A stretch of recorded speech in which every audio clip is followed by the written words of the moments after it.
എല്ലാവർക്കും ഇഷ്ടപ്പെടുന്ന ഒരു ബീറ്റ്റൂട്ട് തോരൻ്റെ റെസിപ്പിയാണ് കേട്ടോ ഇന്ന്. അപ്പോൾ അതിനായിട്ടൊരു പാൻ വെച്ച് കൊടുത്തിട്ടുണ്ട്. എണ്ണ ഒഴിച്ച് ചൂടാകുമ്പം കടുക് പൊട്ടിച്ച് കഴിയുമ്പോൾ ഒരു സ്പൂൺ ഉഴുന്നുപരിപ്പ് ഇട്ട് കൊടുക്കുക. ഉഴുന്നും കൂടെ ഒന്ന് മൂത്ത് കഴിയുമ്പം അതിലേക്ക് ഒരു ചെറിയ സവാള ചെറുതാക്കി മുറിച്ചത് അതും കൂടെയും ചേർത്ത് കൊടുക്കുന്നുണ്ട്.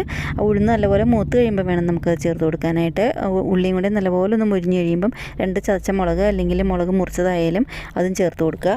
അതിന് ശേഷം കഴുകി വൃത്തിയാക്കി നല്ലപോലെ ചീകി എടുത്തേക്കുന്ന ഒരു ബീറ്റ്റൂട്ടാണിത്. അതും കൂടെ ചേർത്ത് കൊടുത്തിട്ടുണ്ട്. ആവശ്യത്തിനുള്ള ഉപ്പ് ചേർത്ത് കൊടുക്കുക. അതിന് ശേഷം കുറച്ച് മുളക് പൊടി കൂടെ ചേർത്ത് കൊടുക്കുക.